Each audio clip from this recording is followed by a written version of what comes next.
YouTube poop is one of YouTube's oldest genres. It's been around almost since the site's very founding. While it doesn't have a very long history, it certainly has an interesting history. Interesting history that we're gonna go over today. So with that, let's dive right into it. Because YouTube fits where the glue fits.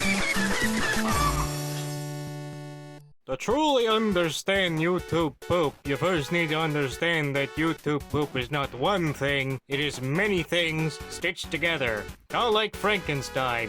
Or Frankenstein's monster if you want to be pedantic about it. You get off the hook this time, but I'll be watching. Oh, I'm sure you will, Nemo. I know you'll laugh at me at every chance you get. You know me so well. While many of the early YouTube poops use very specific things, you could theoretically turn anything into a YouTube poop with enough editing, and well, that's about it. YouTube poop can be anything you want, really. Although, that won't save you from copyright, as I'll get into a little bit later. That is kind of the unfortunate thing with YouTube poops, is copyright just absolutely obliterates them. But many of the early fuel came from this! Gee, it sure is boring around here. My boy, this piece is what all true warriors strive for. I just wonder what Ganon's up to. Now it's likely you just had one of two reactions. You either just got a wave of nostalgia, or a wave of confusion. And for the confused, allow me to explain, because we're gonna have a little history lesson. Back in the early days, we used to have these things called cartridges. They weren't very good, but they were all we had. And then CD technology came along and revolutionized gaming. Or, well, it would, but people hadn't figured out how to properly use them at the time, because no console actually used these things. So many companies needed a solution, that being an additional peripheral that slaps onto the existing console and allows it to use CD technology. These were complete and utter failures. Put things into perspective, the Nintendo 64 disc drive did not even make it outside of Japan, and the Sega CD literally had like 2 games that I can think of. And these were the 2 biggest consoles at the time, and they were just complete and utter commercial flops. So they had to come up with a solution, and come up with the solution did Sony, that being the PlayStation. And Sony wanted to partner with Nintendo for the PlayStation, and that deal was seemingly gonna go through, until Nintendo backed out the last second, and instead went to Philips. Why? I don't know, this is just a really weird decision in hindsight and even at the time, but they went to Philips to make the CDI. I guess Philips gave them a bit more control over the project or something? I don't really know. This whole thing is very weird and quite strange what Nintendo did, especially considering the commercial success the PlayStation would eventually become. In the CDI, well, it literally only had 4 games, and only 3 of them were actually remembered. It even had a cancelled sequel to Super Mario World, called Super Mario's Wacky World. And you might say, technically, Super Mario World already has a sequel. It's called Yoshi's Island, and you would be correct. I curse the fact that you're not making any slip-ups, but I'm still going to be vigilant. And were they good games at the very least? No, these were terrible. Honestly, the only memorable thing was the cutscenes. And yeah, this was pretty revolutionary for the time. Well, it would be if the acting wasn't incredibly stilted and, well, borderline weird. You see, full motion video at the time was a pretty revolutionary thing and everyone tried to copy it. And full motion video on a console? That was unheard of. And, well, it would have been revolutionary if they were good games, but gameplay absolutely was terrible. Both Hotel Mario and both the CDI Zeldas that were remembered had pretty mediocre gameplay at best and were absolutely unplayable at worst. Although it did get a spiritual successor in the form of Arzette the Jewel of Faramore, which keeps all the spirit of the CDI games but actually makes it good. I recommend playing that game instead.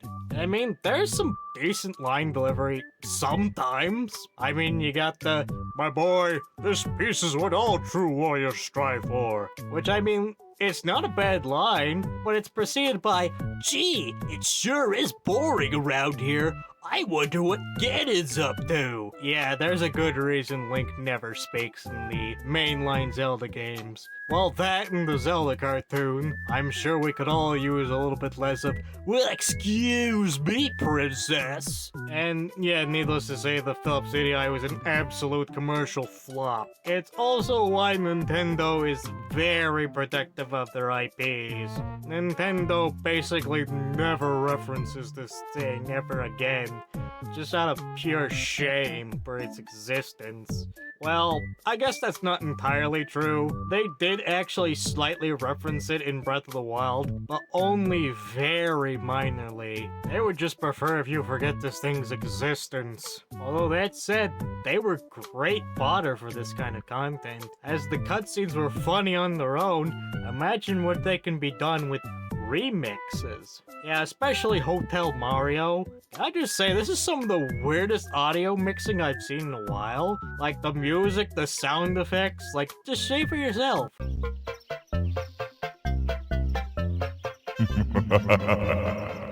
Nice of the princess to invite us over for a picnic, eh, Luigi? I hope she made lots of spaghetti. Luigi, look! It's from Bowser. Dear pesky plumbers, the Koopalings and I have taken over the Mushroom Kingdom. The princess is now a permanent guest at one of my 7 Koopa hotels. Like, it just sounds off. It's like it's already edited enough as it is, but no, that's unedited audio. Needless to say, this was not the voice that stuck around for Mario, but at the same time, Mario did not actually have a signature voice at the time. Charles Martinet did not take up the role as Mario for quite a while, but needless to say, these were great fodder. Unfortunately, you have made a couple mistakes in a few areas. Okay, where'd I make mistake? Firstly, the CDI is not revolutionary in any way. That was a joke. The CDI is not the sole reason Nintendo is protective of their properties, most notably the Super Mario Bros. Movie. Yeah, I completely forgot about that. Thanks, Mimo. You're welcome. Now do your job. But the other more notable fuel came from the TV shows based on video games. More specifically, the Super Mario Bros. Super Show and The Adventures of Sonic the Hedgehog. Shows that, if they were made today, they'd be called brain rot, because, yeah, they kind of are brain rot. Which is why they have a moral slapdown at the end, just so parents can't complain. I'm not kidding, that was a very common thing back in the day. They just slapped on whatever moral they could. I mean, they weren't bad, but they were just kind of basic at times. Like your don't do drugs, if you see a weapon, tell an adult. Don't get in the back of strangers' vans. Remember to wash under your foreskin. That last one isn't even real. Oh, I know, I just wanted to slap that in there to see if the audience was paying attention. And now that I probably got your attention again, let's go back to the topic. These shows were absolutely insane and generally were weird and wacky, with some of the most out-there plots imaginable. Two of the more notable ones actually come from the Super Mario Bros. Super Show episode where Luigi adopts a Yoshi. He's called Mama Luigi. Yeah, it's weird. Correction again. This is from Super Mario World, not the Super Show. Alright, you got me there, but I do kind of consider these shows just be one big show. Super Mario Super Show, Mario World, and Mario Bros. 3 I kind of just consider to be just one big show. This is also where the weegee line was born. Yeah, the weegee meme is quite old and a little bit hard to explain, because it's just kind of a relic of its time. The sprite comes from the game Mario is Missing, and generally the meme is just, well, it's hard to explain because it's kind of something that you just had to be there to really understand. It was just old internet at its finest.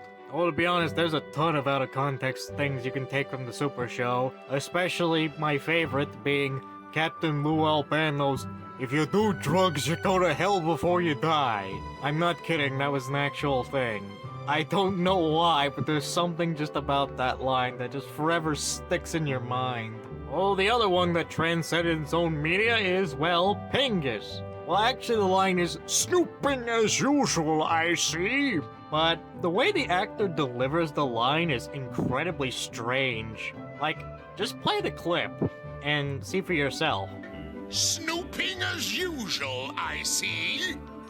And thus the meme known as pingus was born. And thus the earliest fuel for YouTube poops was also born from this. You take all these, you slap them together with some flex tape, and there you go. You got the early YouTube poop formula in a nutshell. And yeah, you can do this with pretty much anything, really. With enough editing, time, and splicing things together, you can make anything weird and funny. You can even make it not funny and incredibly eardrum damaging. It's up to you, really. Although there was one that ruled them all. One that stood the test of time and became his own thing, ironically enough.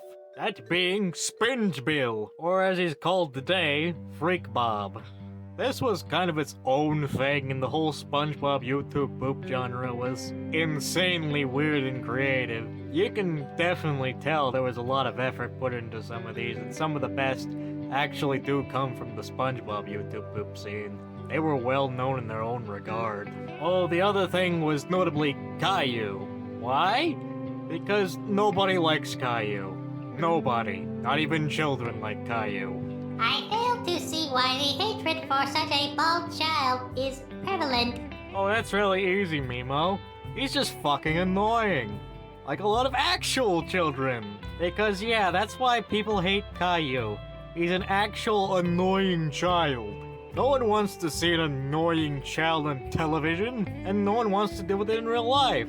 Thus, the hatred for Caillou kind of became its own thing. There was also that weird thing with, like, Go Animate, kind of its own thing with Caillou being grounded, but that's its own entire rabbit hole that I don't have time to get into right now. So needless to say, something as simple as just sentence mixing, a little bit of editing and splicing clips together became its own unique genre. Or well, that's what it would be, except it evolved in such an interesting and strange way. What do I mean by this? Well, we'll get right into it after the commercial break. That is, if we had one! This video has been brought to you by over-the-counter medication, because without it, I would still be sick as hell. Anyways, back to the video. Although that's just the early days of YouTube poop. YouTube poop evolved into something, well, beyond even itself. It evolved into meme culture. Yeah, I'm not kidding when I say YouTube poop severely influenced meme culture at the time, and well, still today, honestly, if you really think about it. There are some truly wonderful and well-crafted art pieces hidden away as shitposts in this kind of genre. There was a ton of bizarre and surreal art pieces that are unfortunately now lost to time. Because, unfortunately, copyright is absolutely devastating for this kind of thing. While they would fall under transformative, and the amount of effort and work that goes into these are truly incredible, there is unfortunately a lot of it that's just straight up lost to time, and we'll probably never be able to see it again, because unless someone has it saved, it's just lost media. There's a ton of notable creators such as Mobros Studios that used a lot of interesting techniques, and Lemon, who brought the whole thing into the mainstream with his Frying Nemo and the Uncredibles, and many more. One of the more notable was Awful Flawful. The main reason being is that most of the weird and surrealist art pieces came from them. Unfortunately, though, a lot of it is also lost media. Because, yeah, unfortunately, a lot of their poops are just kind of lost to time due to copyright, mainly from Viacom, because they were primarily using SpongeBob clips. Most of the weird and surreal ones involve SpongeBob. Go figure, he's the popular one. And that's not to say all of these have aged like fine wine. No, some of them have aged very poorly, let's just say. But still, the amount of time, effort, and skill it takes to make some of these is absolutely insane, and frankly, I applaud them. Unfortunately, most of this is lost media, and unfortunately, it's also a dying genre because of it. There's not really a lot of reason to make some incredible art piece that's just going to get copyright struck. But that's the unfortunate nature of YouTube poops as a whole. It might be a dying genre, but it left its impact on YouTube and the internet as a whole. Now, if you'll excuse me, I'm gonna go die now because I've been sick for the past...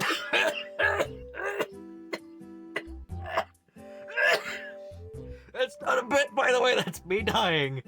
So I'll see you next time, if there is a next time.